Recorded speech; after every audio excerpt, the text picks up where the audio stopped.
नमस्तेभ्य जय श्री ओम नमस्तेभ्य नमः श्री वर्धमानाय निर्दोष कलात्मने सालोकानां त्रिलोकानां यद विद्याधर्मते यद विद्याधर्मायते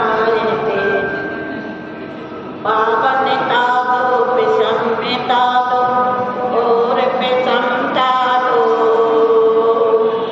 जीवन पथ में समता दारो ऐसी समता दो महानंदन काटो बंधन बंधन स्वीकारो हे चिंता मणि पारस बाबा हम सब को तारो हे चिंता मणि पारस बाबा हम सब को तारो तेरी छत छाया गुरुवर मेरे सिर पर हो मेरा अंतिम मरण समाधि तेरे दर पर हो मैंने जो जो पाप किए वो सब माफ करो हरा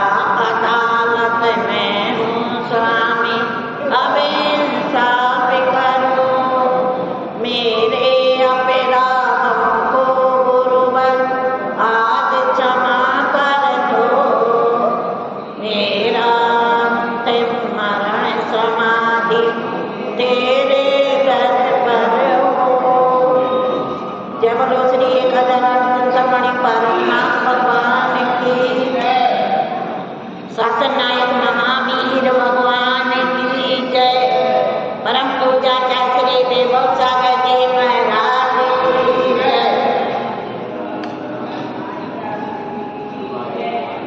की जय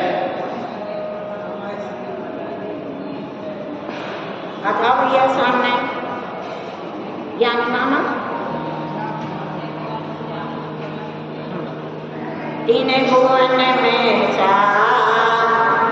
विराज विज्ञान का शिव स्वरूप शिव का नमो त्रियोग समार के नमो त्रियोग समार के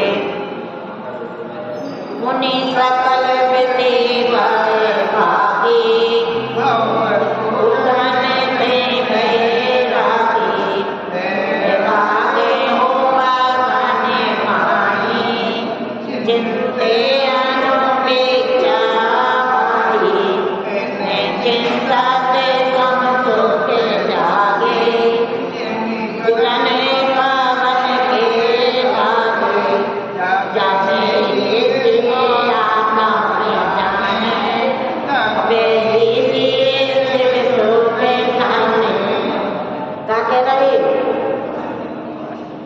अपन ने कल 12 भावना का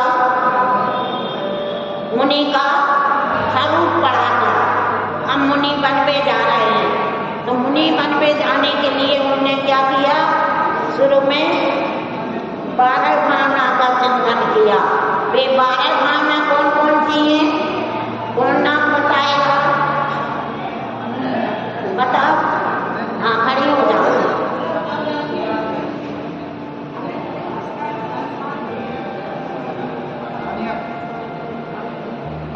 अनियंत अस्तुति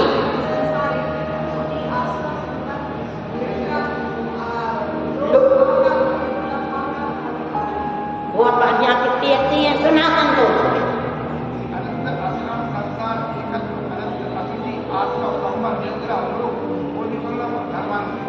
जी कैसी है 12 भावना माता के समान है कैसी है माता अपने पुत्र का कैसा ध्यान रखती है ऐसी ये 12 भावना का चिंतन करने से तो कहते रहे अब दूसरी इस लोक में इन चिंतन से सम सुख जागे जितने सुख है भी कौन सा सुख मिलेगा इनका चिंतन करने के, संसार का सुख मिलेगा तो यहाँ का इन चिंतन सब सुख जागे जिन जुलन पवन के लागे। जुलन माने जुलन, जिम माने हवा, जैसी हवा को लगने से अग्नि और प्रज्वलित हो जाती है, बिल्कुल निरंतर आ जाती है। जितनी हवा लगेगी अग्नि उतनी ही धकेगी। जुलन पवन के लागे, जब ही जिए आकर न जाने तब ही से वे सुख ठाने।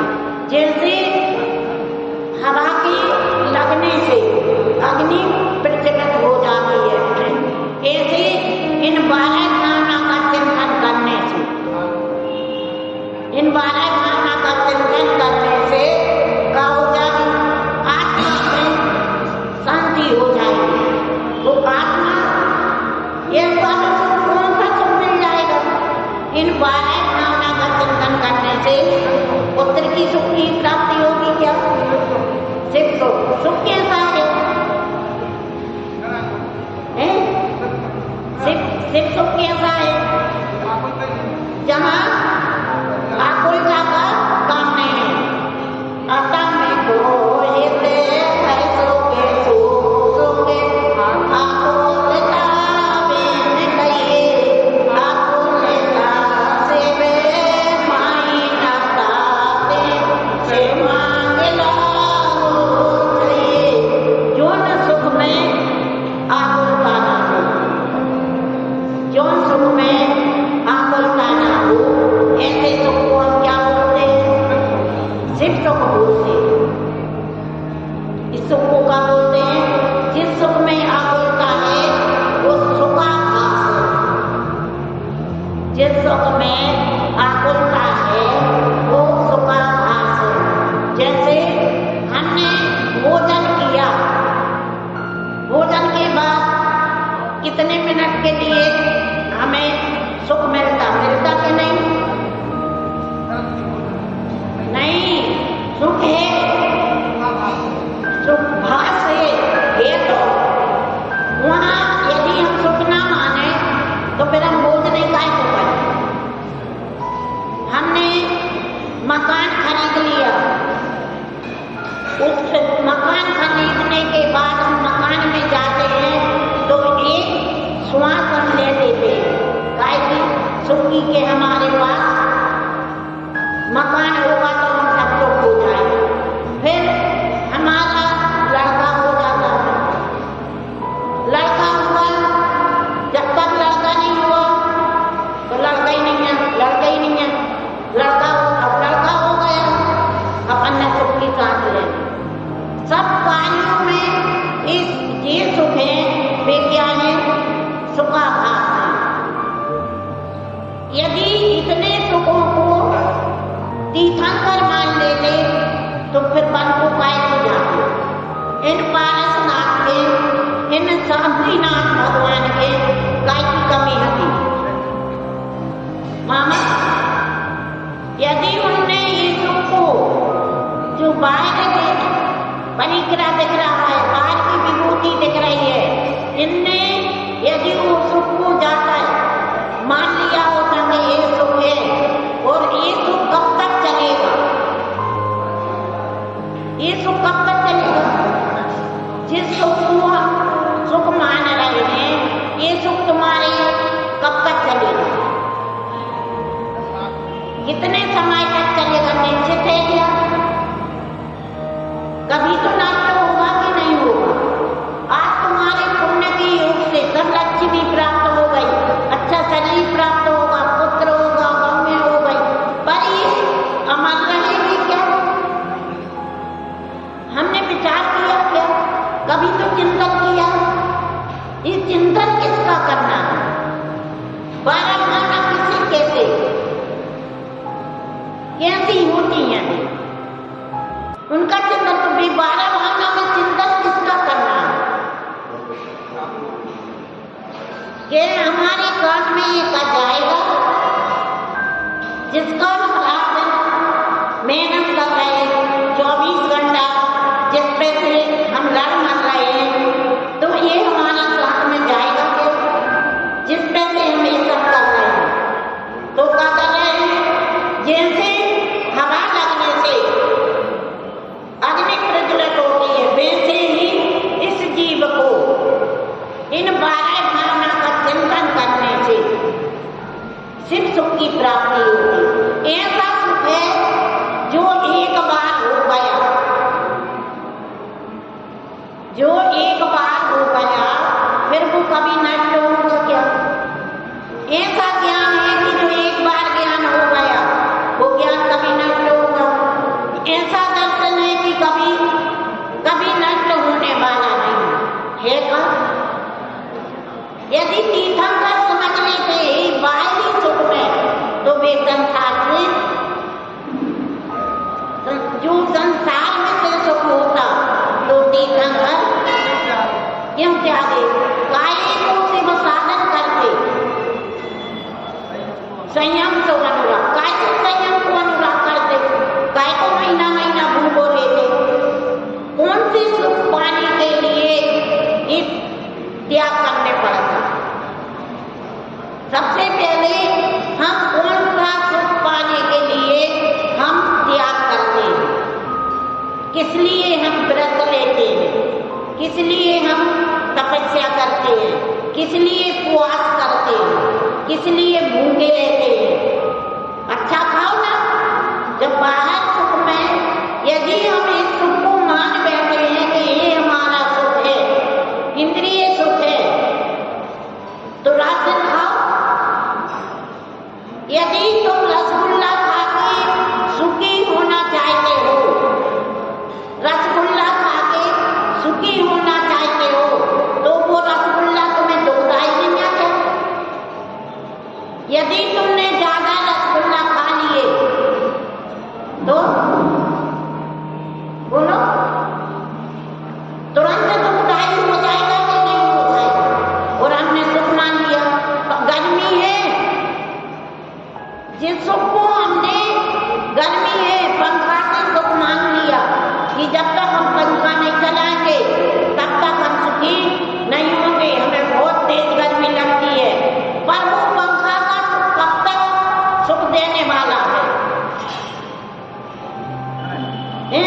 कब तक देगा? यदि कोई पंखा सुख दे सकता है, कोई पंखा तुम्हें दुख दे सकता है।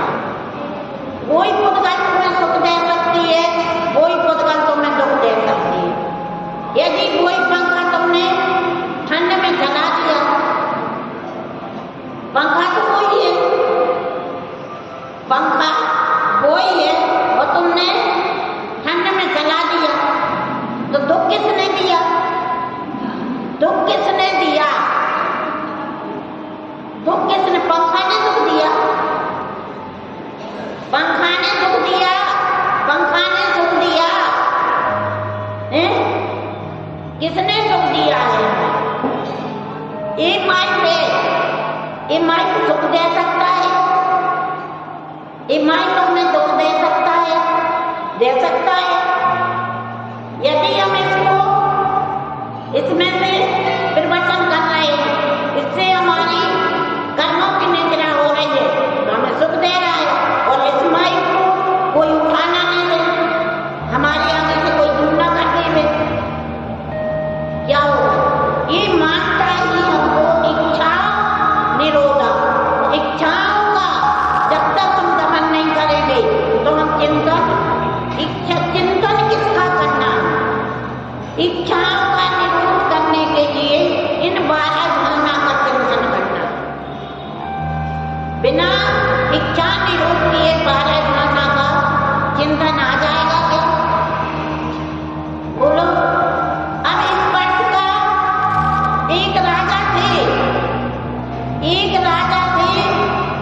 फूलों की तकिया पर सोते थे, प्रतिदिन नई फूलों की सेज बना के सोते थे। बेटा कौन सा सुख था? उसको कौन सा सुख माना था उन्होंने?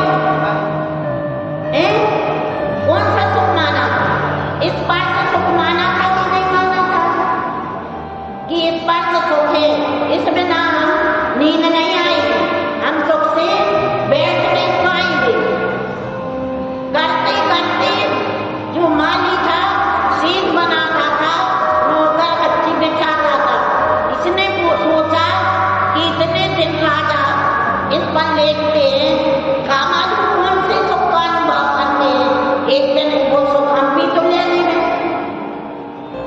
उसमें नौकर ने सोचा कि राजा इस पर फूलों की तकिया पर लेट करके सुख लेते हैं।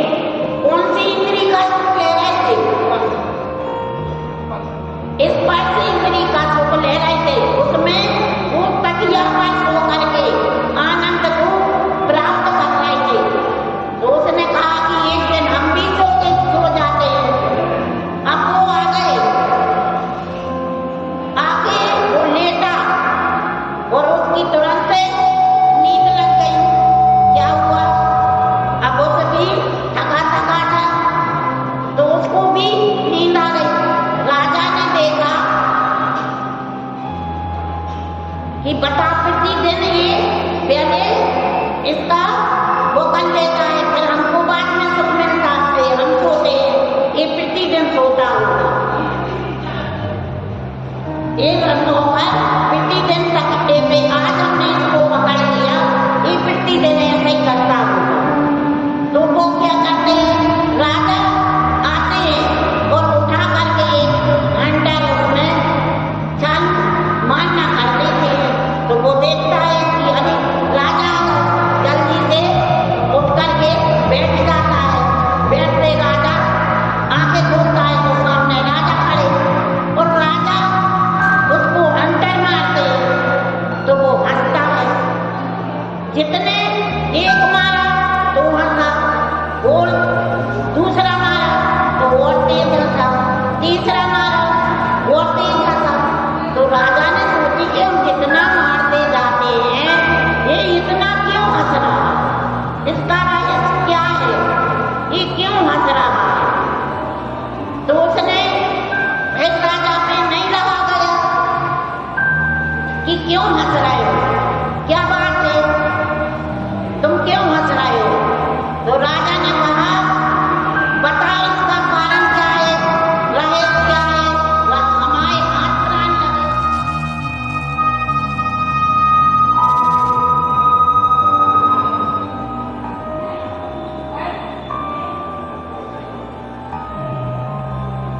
हमारे हाथ प्राण लगे और तुम हंसते जा रहे, तुम्हें दर्द नहीं हुआ?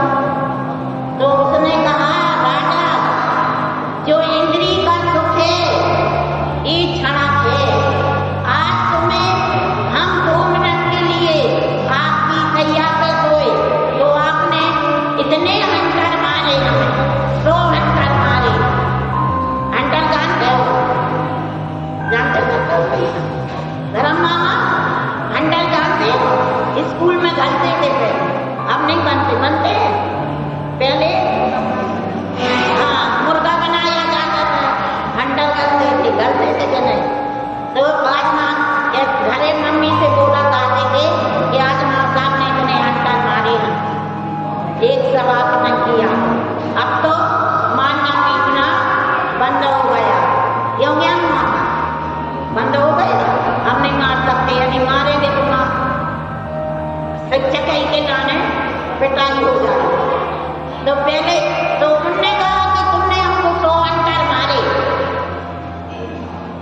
तो उसने कहा कि जब हमने इतना सा आराम किया तो तुमने हमें 100 हंटर मारे और तुम प्रतिदिन ऐसी तकिया पे सो रहे, तो नरकों में जाके तुम्हें कितने हंटर घले? राजा की आंखें ये चिंतन है, ये 12 भावना का चिंतन है।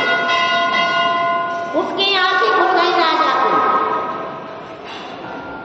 कि अरे ये बात तो सही बात है कि ऐसे हम विषय भोगों में लिप्त रहेंगे तो हमें नरकों के डंडा नहीं घलेंगे तो क्या करेंगे? वो दीक्षा ले लेता है, फिर वो ऐसी 12 भावना का चिंतन करता है। ऐसी 12 भावना का चिंतन हमने किया कभी? हम अपने एकांत विषय को त्याग करके जब हमें प्यास लगे तब हम किसका चिंतन करते हैं?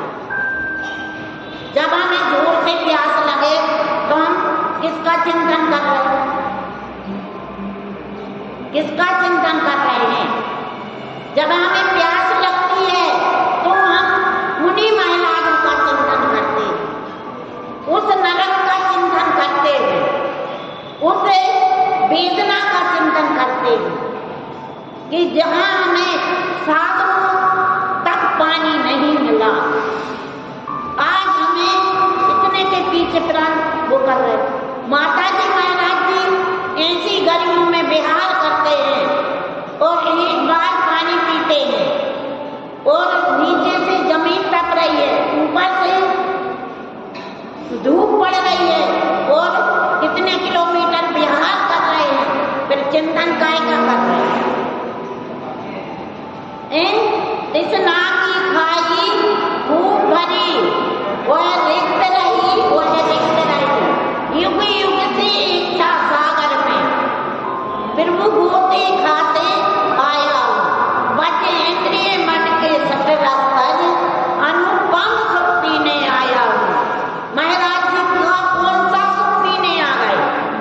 हमें पानी नहीं पीना है, हमें प्यास नहीं लगी है, हमें अनुपम सुख की प्राप्ति हो रही है। वो प्यास में भी महाराज जी चिंतन कर रहे हैं कौन सी चीज का। यदि हमारा रात का पानी सरावा को चुकवा दिया तो महाराज माता जी रात के पानी में ना कहूँगा चलेगी नहीं। अभी पंचम काल में भी महाराज जी, ये पंचम काल है और इसमें जितनी शक्ति है उतनी शक्ति के अनुसार तब कर रहे महाराज जी के नहीं कर रहे। 24 घंटा में एक बार पानी पी रहे कि नहीं पी रहे, ये विहार कर रहे कि नहीं कर रहे, केस लॉन्च कर रहे कि नहीं कर रहे, कौन सी क्रिया है जो 28 मूल गुण नहीं पार रहे काम। एक बार कह देते हैं हम आराम से कि हम अरे कहा होता है नग्न रहने से, एक बार देखो नग्न रह, एक दिन की क्रिया पाल लो, फिर तुम उस चीज का अनुभव करोगे कि क्या नहीं होता, क्या नहीं होता। हमने सोचा कभी एक बाल निकालो, पूरे बाल निकालो, खून आ रहा है बालों में से, झरझर खून झर रहा है और बाल खींचते जा रहे हैं। अब वहां किसका चिंतन चल रहा? वहां कौन सी वेदना नहीं हो रही क्या? वेदना नहीं होती क्या? माता जी केस लॉन्च होते तो वेदना नहीं होती, वेदना नहीं होती क्या? बोलो, वेदना नहीं होती क्या? होती कि नहीं?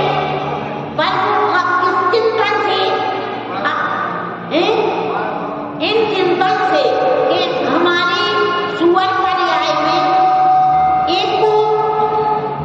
एक अपने हाथ से केस लॉन्च कर रहा है और उन केस लॉन्च करने में असंख्यात उन्हें निर्जरा हो रही है। सबसे पहली परीक्षा है केस लॉन्च की, इतनी सी 10-20 साल की बिटियां केस लॉन्च करती हैं और उनके बाद देखो कैसे काली और ऐसे बालों को ऐसे खींचते हैं। तो सबसे पहले कौन सी परीक्षा हो रही? उनके अंदर यदि वैराग नहीं होता तो केस लॉन्च करवा लेते क्या? उनके अंदर 12 गुणों का चिंतन नहीं होता तो वे केस लॉन्च करवा लेते क्या? कैसे बैठ जाते हैं? उनके चेहरे पे देखो कैसी वीतरागता समझ में आती है कि नहीं आती? बोलो, आती है कि नहीं आती है? तो अपने चिंतन करने से, चिंता करने से क्या हो जाता है? हमें चिंता नहीं करना, हमें चिंतन करना। किसका? 12 भावना का चिंतन करना है तो प्यास भी सहन हो जाएगी और भूख भी सहन हो जाएगी, क्योंकि ये 22 परिचय है। क्षुत पिपासा, जरा संजय, दंत मसक, ननिचर्या, ये 22 परिचय है। ये किसके हैं? किसको होते हैं 22 परिचय?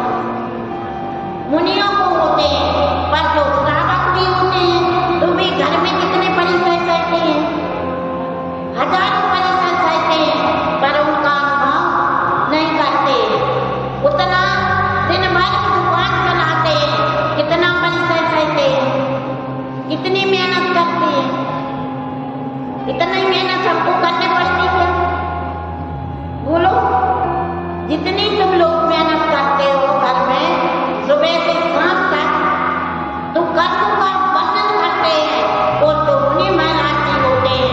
वे हर समय अपनी निद्रा करते हैं। जैसे रामचंद्र जी थे, जब सीता को हरण हुआ, जब रामचंद्र जी थे, जब सीता का हरण हुआ, तो जब उनको 12 भाना का चिंतन था, 12 भाना का चिंतन नहीं था, किसका चिंता था, किसकी चिंता थी? सीता की थी। तो भी पेड़ से भी पूछ रहे कि हम तुमने हमारी सीता देखी? एक पेड़ से भी पूछ रहे, पक्षियों से पूछ रहे कि तुमने हमारी सीता देखी? तो जब उनके पास किसका चिंतन चल रहा, स्त्री का चिंतन चल रहा था कि नहीं? सीता का चिंतन चल रहा था, चिंता चल रहा था कि चिंतन?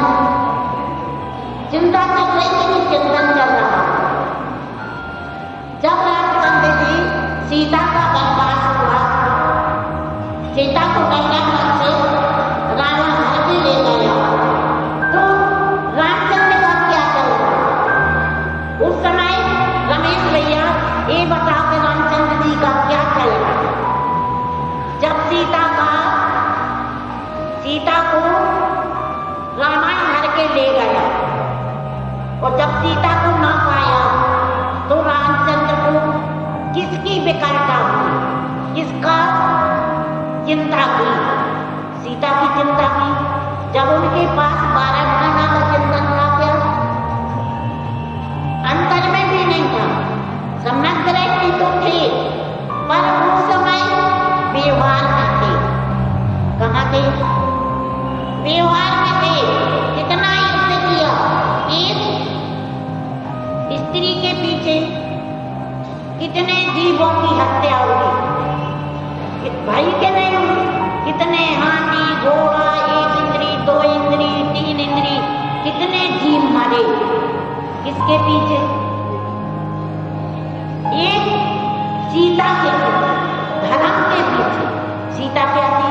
धर्म थी। यदि सीता को वापस ना ले आते तो धर्म हमारा सतीव्रत चलता क्या? आज तुम क्या सीखते? पुरुषोत्तम राम कैसे कहते? तो सीता को बचाने के लिए कितना युद्ध किया, पर 12 भाना का चिंतन नहीं था। और जब कोई सीता का अग्नि परीक्षा देने लगा, तो सीता के चरणों में जाके राजा होकर के, बलभद्र होकर के सीता के चरणों में नमस्कार करते, क्या कहते हैं कि अब तो वापस घर चलो। तो सीता क्या कहती है?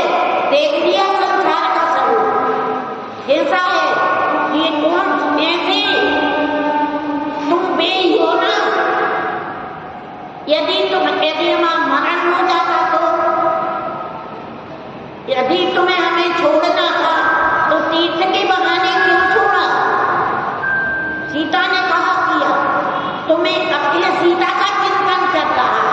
जब सीता अग्नि के बाहर आ गई, तो रामचंद्र चरणों में जाकर के उनसे विनय प्रार्थना करता है कि देवी घर चलो। तो वो क्या बोलती है कि तुमको यदि हमारी चिंता थी, धर्म की चिंता थी, तो तुम हमें किसी तीर्थ वंदना के बहाने ऐसे जंगल में छोड़ दिया।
सीता ने एक बेर भी राम से ये नहीं कहा कि तुमने हमें वन में छुड़वा दिया। सिर्फ में उसने अपने ही कर्म को दोष दिया। किसी की विरह कराया होगा या किसी की निंदा की होगी या किसी के बच्चों को विरह कराया होगा, किसी पक्षी को मारा होगा, किसी पक्षी को पिंजरे में डाला होगा, किसी पक्षी को हमने वन में छोड़ा होगा। हमारे पूर्व के कर्मों का फल है, हमें मिल रहा है। पर तुमने अपने सम्यक दर्शन को सुरक्षित रखना, उस सम्यक दर्शन को नहीं छोड़ देना। हमें तो छोड़ दिया। ये सीता का चिंतन था, ये 12 भावना का चिंतन था। और जाकर के दीक्षा लेते थे। किससे? कौन? माता जी से दीक्षा ली थी उसने। पृथ्वी मती माता जी से दीक्षा ली। तो क्या कहते आदमी कि पृथ्वी से निकली। क्या लगा दिया दोष क्या लगा दिया कि सीता पृथ्वी से निकली है। निकली है क्या? निकल सीता क्या कह रहे हो? खुल्लो चश्मा। हाँ, क्या कह रही हो? सीता पृथ्वी में किसी का जन्म हुआ है? हाँ, राम की पुत्री है। तो इसमें 2 आचार्यों के मत हैं। उत्तर पुराण में एक जगह पर आया है कि राम की पुत्री है। पहले रामायण में पद्म पुराण में आया है कि सीता जनक की पुत्री थी और विदेहा माता जी के गर्भ से जन्म लिया और भाई बहन का जन्म हुआ। भामंडल और सीता का जन्म एक साथ हुआ। ना पृथ्वी से मिली ना राम की पुत्री है। पद्म पुराण में पूरा साक्षात किया।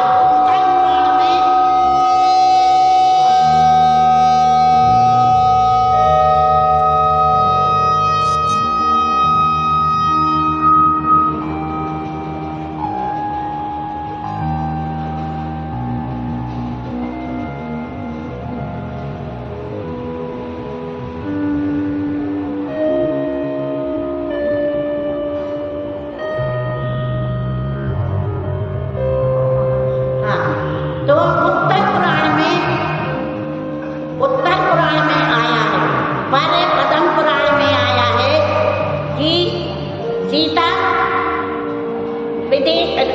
राजा जनक की पुत्री और विदेहा से जन्म हुआ और इनके जुगल थे।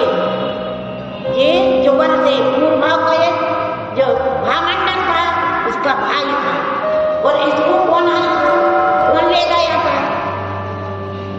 भामंडल को हरा किसने था? देव ने हरा था कि नहीं हरा था? देव उठा के कुंत राजा को दे दिया, वहां छोड़ दिया था वन में और एक पत्थर से ढक दिया था और उससे सुहान चल रही थी। तो चंद्र पर राजा बिरवा रानी और राजा का नाम है। तो वे राजा आए और उसको उठा लिया और फिर उसने कहा, देव ने पहले पूर्व हुआ। कहते हैं कि देव परेशान नहीं करते क्योंकि उनको अवध ज्ञान था कि एक पूर्व भाव में कुंडल में एक राजा था।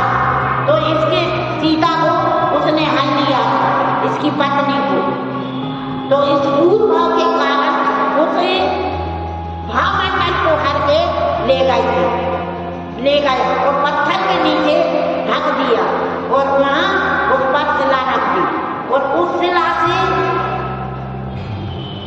सुहान चल रही थी। तो राजा ने देखा विमान जा रहा था, अचानक विमान रुक गया। देखा था कि बालक है, तुरंत करवाया। शिला हल रही है तो उसको उठा के ले गए और अब वहाँ ले गए। यहाँ नहीं, वहाँ के विद्या का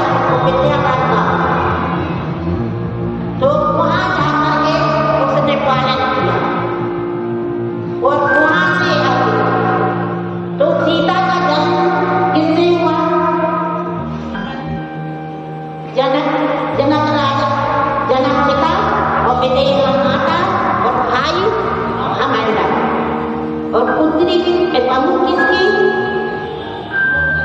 दशरथ की बहू, रामचंद्र की पत्नी। रामचंद्र की एक पत्नी थी। कितनी पत्नी थी रमेश भैया? रामचंद्र की कितनी पत्नी थी?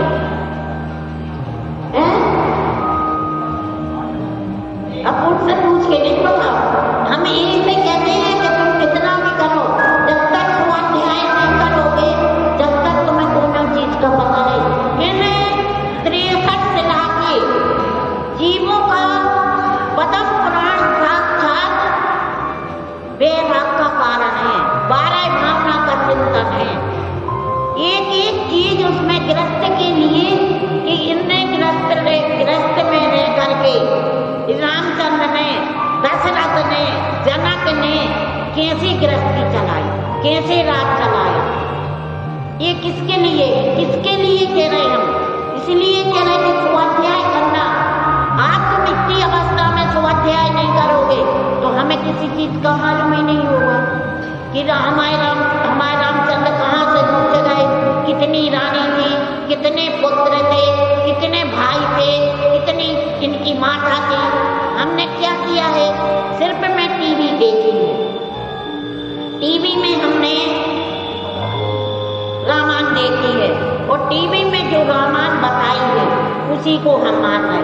कभी हमने पेज करके पद्म पुराण का ऐसा पेज नहीं पढ़ा। यदि लाख करोड़ रुपया मिलते सरल है, पर जनवाणी का एक पन्ना पढ़ना पलटना 1000 करोड़ का पुण्य होगा जब तुम जनवाणी का एक पन्ना पलट पाओगे, जब ही स्वाध्याय कर पाओगे। जब तक तुम्हारे जीवन में पुण्य नहीं होगा तो ना तुम सुन पाओगे, ना ये तुम्हारा ज्ञानाभरणी कर्म का बंद चल रहा, इसलिए तुम स्वाध्याय नहीं करते हो। यहाँ स्वाध्याय की परंपरा करो, 1 महीना में एक शास्त्र पढ़ोगे तो उसका ज्ञान हो जाएगा।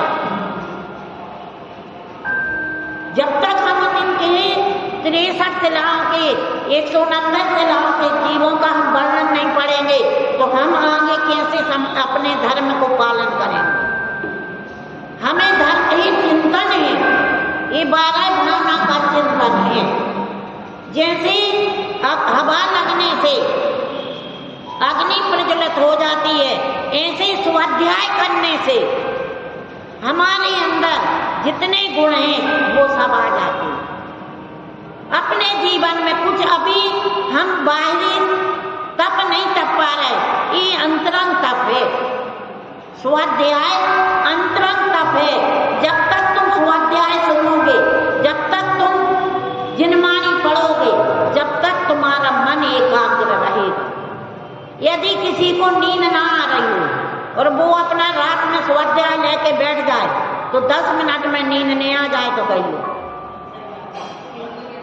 क्योंकि उसका मन एकाग्र होगा। जो भटक रहा था मन वो एक स्वाध्याय से एकाग्र होता है और ये स्वाध्याय परम तप है।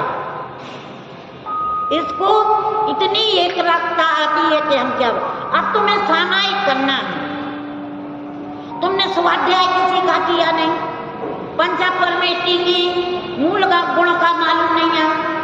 अब हम सामायिक करेंगे तो किसका चिंतन करेंगे? हमें कोई सामग्री, जैसे हमने कोई सामग्री है हमारे पास, हमको मालूम है तो हम उसका चिंतन करेंगे। जो चीज हमने देखी है, पढ़ी है, सुनी है, जानी है, जब तो हम उसका चिंतन करेंगे।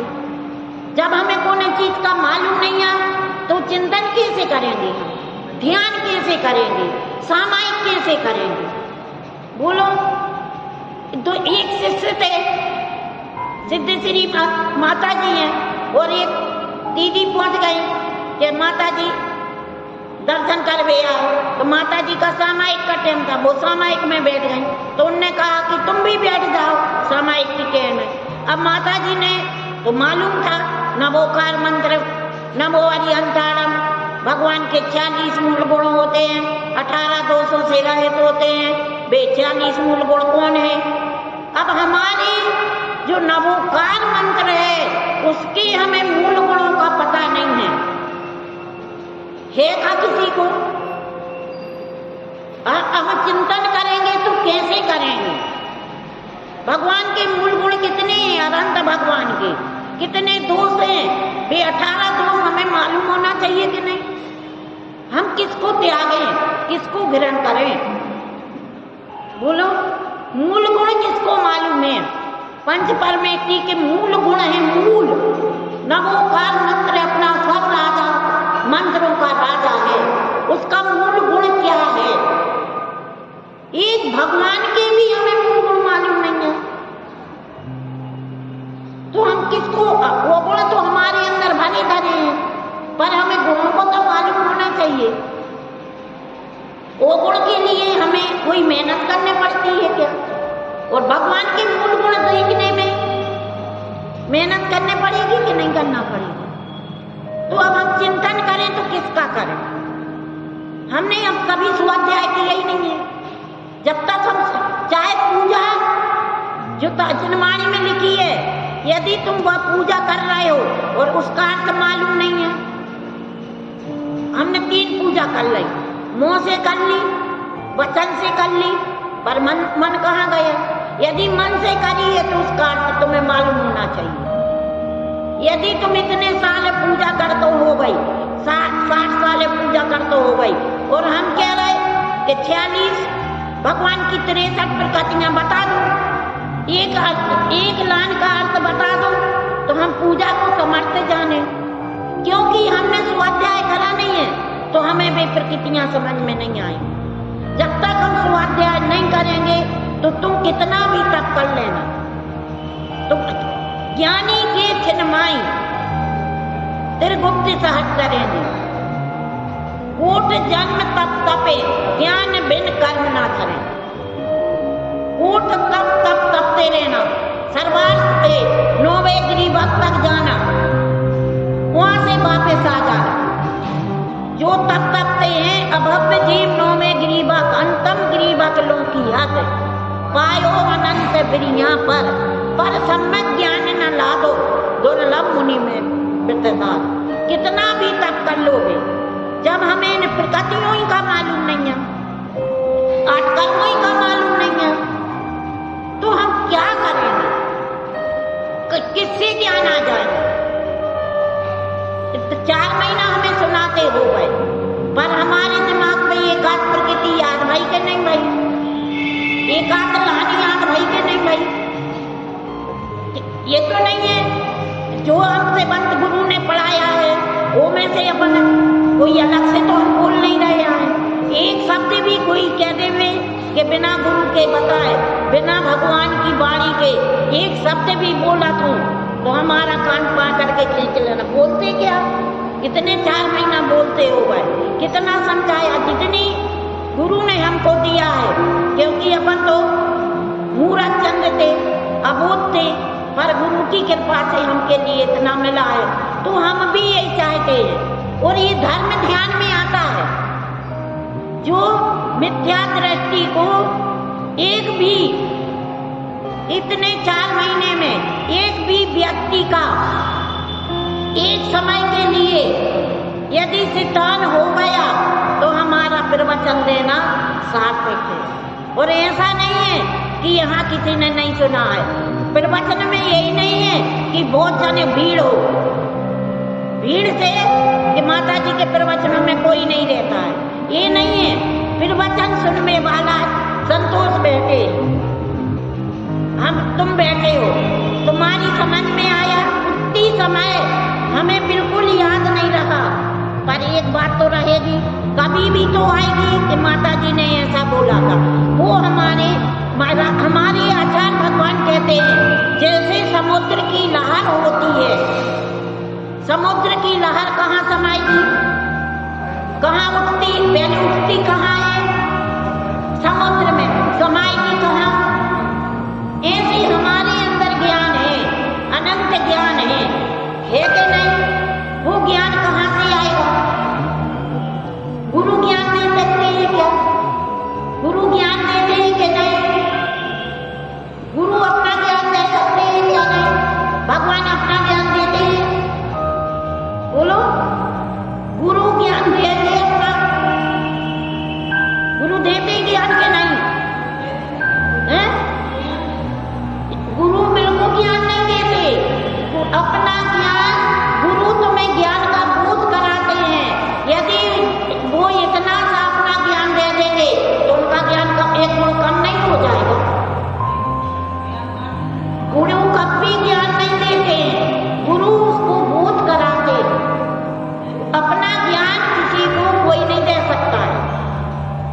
हम जो बता रहे हैं गुरु ने बताया है, हम अपना ज्ञान नहीं दे रहे, ना हम ज्ञानी हैं, ना भगवान अनंत ज्ञानी है, पर वो तुम्हें ज्ञान नहीं दे सकते।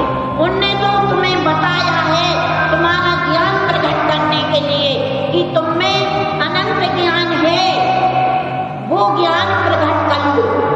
उनने रास्ता बताई है कि वो अपना ज्ञान दे दे। उनका ज्ञान जितना ज्ञान है, जितनी तुम्हारी आत्मा है उतना ज्ञान है। वो एक रंग मात्र भी ज्ञान नहीं दे सकते। वो तुम्हें क्या दे, बोध करा सकते हैं, बोध करा सकते हैं। भगवान तुम्हें मार्ग बता सकते हैं, चलना किसको पड़ेगा। यदि भगवान तपस्या करेंगे तो तुम लोग चले जाओगे क्या? मुनि महाराज जी तपस्या करेंगे तो हम लोग चले जाएंगे। यदि गुरु ने हमको दीक्षा दी है, पर गुण स्थान किसको बनाना है? किसको गुरु बनाएंगे? गुण स्थान कौन को बनाना है? गुरु ने तो दीक्षा दे दी, अब गुण स्थान बनाना किसको है? हमारा काम है। तप करना किसका है? क्या गुरु तपस्या करेंगे और हमें मिल जाएगी क्या? शिष्य तपस्या करेंगे तो क्या गुरु का कल्याण हो जाएगा? एक खुद को करना पड़ेगा। ज्ञान कहाँ से आया? ज्ञान हमारे अंदर कितना ज्ञान है जो अपन कहते हैं, तो जो सिद्ध में शक्ति है वो हम में है, तो जो अनंत ज्ञान सिद्ध में है वो हमारे अंदर है। वो अनंत सुख है। सुख हम ढूंढ रहे हैं डाली डाली पर वो सुख नहीं है। सुख कहाँ है? सुख कैसा है? अविनाशी है, जिसका इतना भी नाश नहीं होता, वो सुख है, अनंत सुख। और वो कहाँ है? अनंत दर्शन कहाँ है?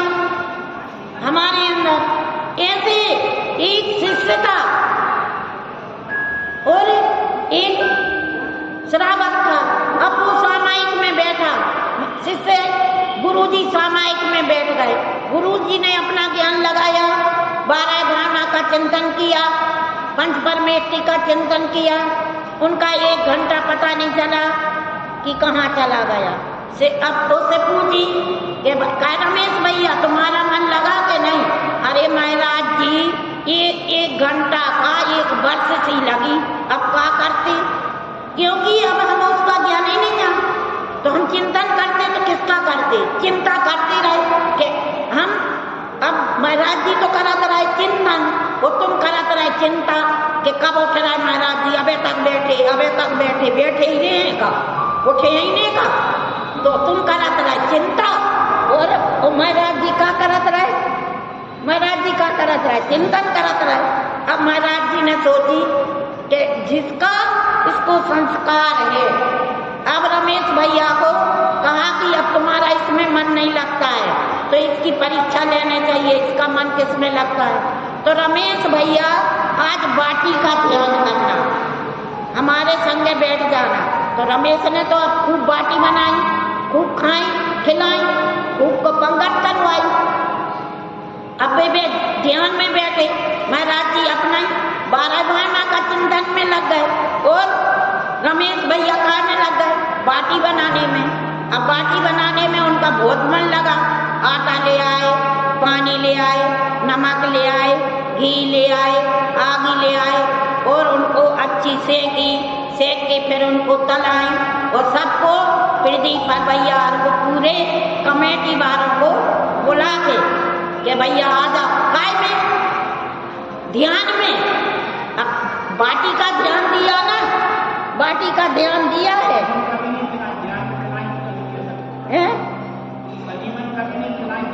अब क्लास, हाँ तो ध्यान की बात कह रहे ना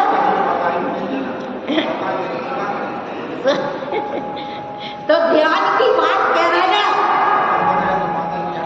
हाँ ध्यान की बात कर रहे हैं। तो अब जे आए, अब इनने सोची कि सबको पहले खिला दें, जितने मंदिर में आदमी हैं सबके लिए हम अच्छी बाटी खिला दें। आंखें नीचे हैं, आंखें नीचे हैं। ध्यान काय का चल रहा?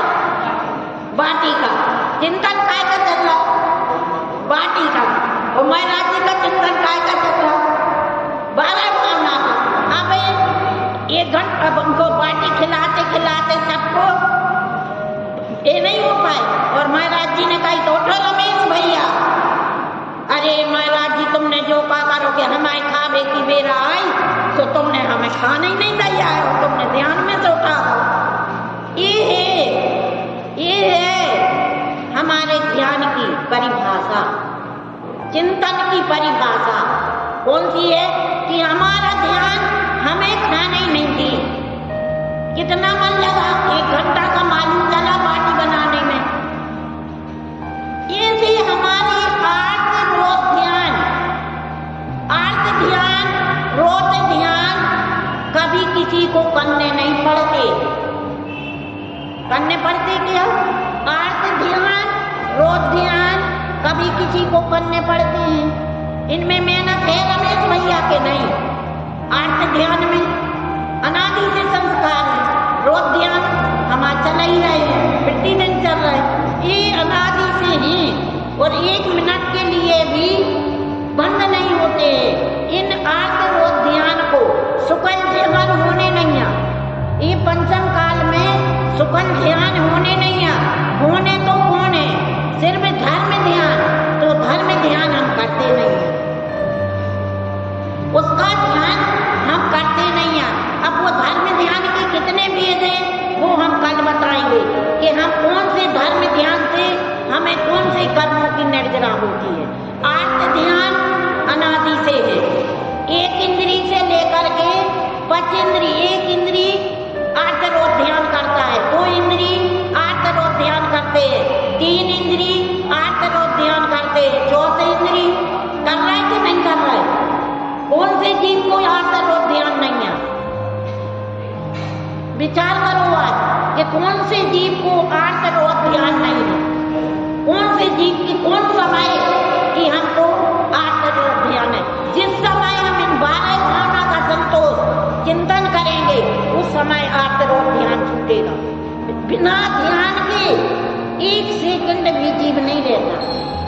गाड़ी भी चलाते हो तो ध्यान से गाड़ी न चला तो गाड़ी उल्टी चली जाएगी। भोजन भी करते हो तो और यदि ध्यान से न दो तो कहाँ चलो जाए? कान में चलो जाए। बिना ये हमारी आदत में है कि नहीं? हाथ से गिलास उठाया, ध्यान से उठाते कि नहीं? और मुंह में दे लिया, कान में तो नहीं देती, क्योंकि ये हमारे संस्कार, ये हमारे संस्कार, इनको कहना पड़ता है। अनादि के संस्कार आर्त रोत ध्यान के हैं। धर्म ध्यान में बहुत कठिनाई आती है, धर्म सुनने में, धर्म पढ़ने में, धर्म करने में बहुत कठिनाई आती है, पर आर्त रोत ध्यान करने में कोई कठिनाई नहीं, क्योंकि वे अनादि के संस्कार। अनादि के जो संस्कार हैं वही तो रहेंगे। ऊपर से पानी डालो, पानी को कुछ करना पड़ेगा, और नीचे ऊपर ले जाने वो पानी तो ऐसे हमको मनुष्य गति से नीचे गिरना है। बिल्कुल बिल्कुल सटीक बात सुन लेना।